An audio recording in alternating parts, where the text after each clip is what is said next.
मुझे ये आप बीती भारत में रहने वाली एक औरत ने सुनाई थी, जिसका फर्जी नाम रोजी समझ लें।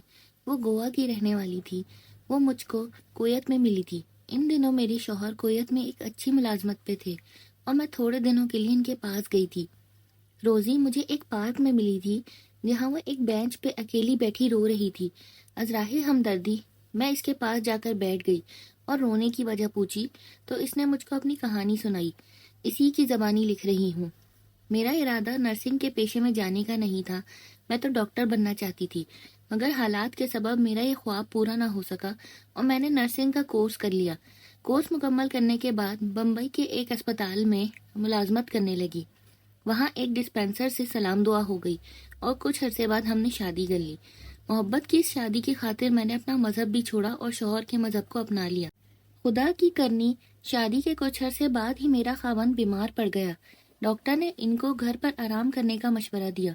बीमारी जोर पकड़ती गई और वो नौकरी से माजूर हो गए। अब मैं कमाती थी और घर का खर्चा चलता था, लेकिन मेरी तनख्वाह घर के अखराजात के लिए नाकाफी थी। हम किराए के मकान में रहा करते थे। मकान का किराया ही मेरी तनख्वाह के बराबर था। हालात ऐसे बिगड़े कि बहुत तंगदस्ती हो गई। शौहर की बीमारी और रात की ड्यूटी के बाद दिन को घर का काम करने और मुसलसल जागने से मेरी सेहत जवाब देने लगी। इन दिनों मैं बहुत परेशान थी। इसी दौरान एक औरत मेरे घर आई। इधर उधर की बातें करने के बाद वो रोने लगी और हाथ जोड़कर बोली, बहन, मेरी जिंदगी तुम्हारे हाथ में है, खुदा के लिए मुझे बचा लो। मैं तुम्हारे सुहाग का वास्ता देती हूँ, मेरा सुहाग बचा लो। मैं कुछ ना समझ सकी। मेरे पूछने पर वो बोली, मेरी 8 लड़कियां हैं, बेटे को तरस रही हूँ। इस बार तो मेरे खावंद ने यहाँ तक कह दिया है कि अब भी लड़की हुई तो मैं तलाक दे दूंगा और दूसरी शादी कर लूंगा। अगर ऐसा हुआ तो मेरी लड़कियों का क्या बनेगा? मैं तो खुदकुशी कर लूंगी। मैंने इस औरत से पूछा, आखिर मैं तुम्हारे लिए क्या कर सकती हूँ? कहने लगी, बहन, बहुत कुछ कर सकती हो। मैंने इसी मैटरनिटी होम में अपना नाम लिखवाया है जहाँ तुम सर्विस करती हो। जब मैं अस्पताल आऊंगी तुम वहाँ मौजूद होगी। अगर मेरे लड़की हुई तो तुम किसी और से बदल देना। एक ही वक्त में कई केस होते हैं, किसी को पता भी नहीं चलेगा। इस औरत की बात सुनकर मेरे रोंगटे खड़े हो गए। इस वक्त तो इसको कोई जवाब ना दिया, मगर बाद में इसकी बार बार मिन्नतों और 30,000 रुपए के लालच की खातिर मेरे दिल को शैतान ने ये गंदा काम करने पर आमादा कर दिया। मुझको चूंकि रुपयों की सख्त जरूरत थी, इसलिए मैंने हामी भर ली। वो दिन आ गया जब वो अस्पताल में आई। इसके यहाँ लड़की हुई और इसके साथ वाले बेड पर जो औरत थी इसके लड़का हुआ।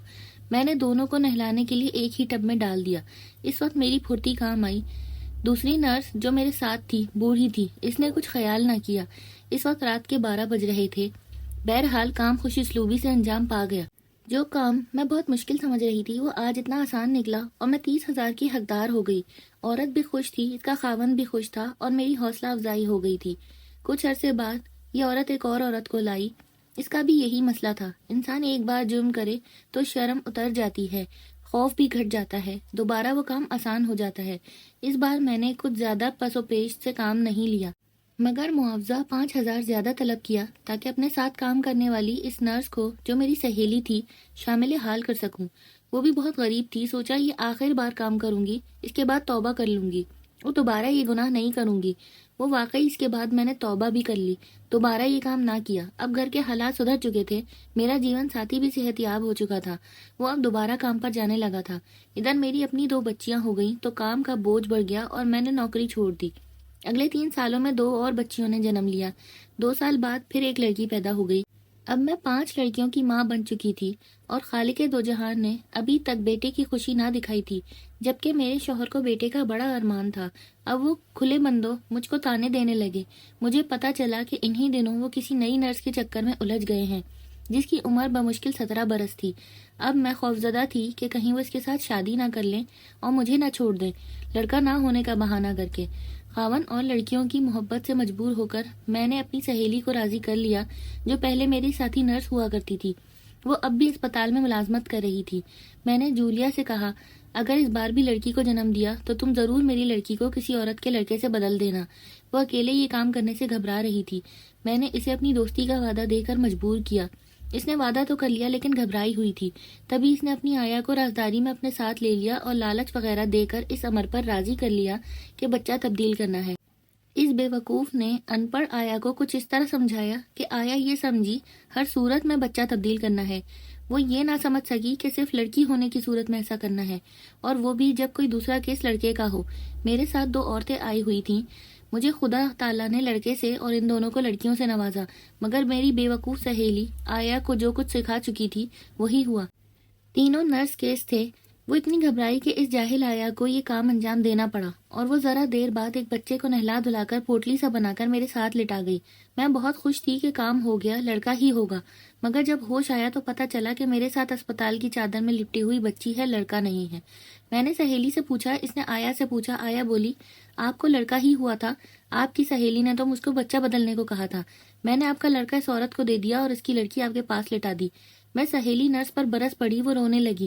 میں نے کہا یہ میرا لڑکا اس عورت سے واپس لا دے ورنہ برا ہوگا۔ کہنے لگی اچھا میں کسی طرح ان عورتوں کو سمجھا کر لاتی ہوں کہ غلطی ہو گئی ہے، لیکن اس نے ایسا نہیں کیا۔ وہ ان عورتوں کے پاس جانے کے بجائے گھر چلی گئی اور ڈر کے مارے اسپتال واپس نہ آئی۔ اگلے دن آیا کو اس کے گھر بھیجا۔ اس کے مکان پر تالا پڑا ہوا تھا، خدا جانے وہ خوفزدہ ہو کر کہاں چھپ گئی تھی۔ اب میں ہاتھ مل رہی تھی، اگر شوہر کو بتاتی اور مشکل میں پڑ جاتی۔ یہ بھی ڈر تھا کہ میری یہ ڈرپوک سہیلی کہیں میرے پچھلے راز بھی اس کو نہ بتا دے۔ دل پر صبر کی سل رکھ لی۔ وہ عورتیں بھی چھٹی کر کے چلی گئیں، ان کو کیا خبر کہ ان کی بچی میرے پاس ہے اور میرا لختے جگر وہ لے جا رہی ہیں۔ آیا بھی میرے ڈر سے بھاگ گئی، میں تو بالکل بے بس ہو کر رہ گئی تھی۔ بھری گود بھی خالی لگتی تھی کہ پرائی بچی کو لے کر اپنا چاند سا بیٹا گنوا کر گھر آ گئی تھی۔ خدا نے میرے کیے کی کیسی سزا دی تھی کہ کلیجہ منہ کو آ رہا تھا۔ شوہر نے تو مجھ کو گھر سے نہ نکالا، میں نے اپنے جرم کی آپ سزا پائی، خود ہی اس سزا کا انتظام بھی کیا۔ 6 ماہ بعد شوہر پھر سے بیمار پڑ گیا، بیماری نے طول کھینچا اور سال بعد وہ چل بسا۔ میں اپنے بیٹے کی صورت دیکھنے کو ترستی رہ گئی اور آج تک ترس رہی ہوں۔ نوکری چھوڑ چکی تھی، دوبارہ کوشش نہ کی، نہ ملی، مل بھی جاتی تو 5 بچیوں کا خرچہ نہیں اٹھا سکتی تھی۔ ان کو اپنی ماسی کے پاس چھوڑا اور کوشش کر کے کویت آ گئی۔ یہاں ایجنٹ نے تو نرسنگ کی جاب دلوانے کو کہا تھا، لیکن وہ نہ ملی، اور اب ایک گھر میں ملازمہ کی حیثیت سے کام کر رہی ہوں۔ جس گھر میں کام کرتی ہوں وہ بڑی سخت عورت ہے، بہت کام لیتی ہے اور جھڑک کر بات کرتی ہے۔ آج اس کے برے سلوک کی وجہ سے رونا آ گیا تو یہاں آ کر بیٹھ گئی، تھوڑی دیر کو سکون کر لوں، اور آپ سے ملاقات ہو گئی۔ میں اپنے وطن واپس جانا چاہتی ہوں، اگر آپ میری اس سلسلے میں مدد کر سکتی ہیں تو احسان ہوگا۔ میں نے کہا اپنے شوہر سے بات کروں گی، اگر وہ کچھ کر سکے تو آپ کو بتا دوں گی۔ اپنا رابطہ نمبر دے دو یا پتہ بتا دو۔ وہ بولی میرا رابطہ نمبر کوئی نہیں، جہاں میں خادمہ ہوں ان کے بچے روز شام کو اس پارک میں کھیلنے آتے ہیں اور میں ان کے ساتھ آتی ہوں۔ آپ مجھ کو یہاں شام کو مل سکتی ہیں۔ میں بہت مجبور ہوں، ایک جانب بچوں کی فکر اور اپنے گناہ کا احساس ہے، خدا سے ہر وقت معافی مانگتی ہوں۔ اس جہان میں تو اپنے کیے کی سزا ملے گی، اس جہان میں بھی کچھ کم سزا نہیں پائی ہے۔ اس عورت کا دکھ سن کر میں بھی آبدیدہ ہو گئی۔ میں نے کہا اللہ تعالیٰ غفور الرحیم اور بخشنے والا مہربان ہے، صدقے دل سے دعا کرو گی تو وہ ضرور سنے گا، اور میں بھی تمہارے لیے دعا کروں گی کہ اللہ تم کو چین دے اور ہم سب کے گناہ معاف کر دے۔ چند دن بعد میں دوبارہ پارک گئی، مگر وہ عورت دکھائی نہ دی۔ اس کے بعد میرا ویزا ختم ہو گیا تو وطن لوٹ آئی۔ اس بات کو کافی سال گزر گئے ہیں، لیکن آج تک وہ نرس اور اس کی کہانی کو میں نہیں بھلا سکی۔ اس دنیا میں کیسے کیسے انسان ہیں اور کیسے کیسے گناہ کرتے ہیں کہ عقل حیران رہ جاتی ہے۔ اپنے تھوڑے سے فائدے کے لیے لوگ کیسے کیسے برے کام کر گزرتے ہیں، اپنے ضمیر تک بیچ دیتے ہیں اور ایسے گناہ کرتے ہیں کہ خوف سے ہی لرزہ طاری ہو جائے، مگر یہ جو کام کرتے ہیں ان کو احساس نہیں ہوتا۔ خدا جانے ان کے دل کیوں پتھر جیسے ہو جاتے ہیں۔ تو کیسی لگی آپ کو یہ کہانی؟ اگر پسند آئی ہو تو اس کو لائک کر دیجیے گا اور چینل کو سبسکرائب کر لیجیے گا۔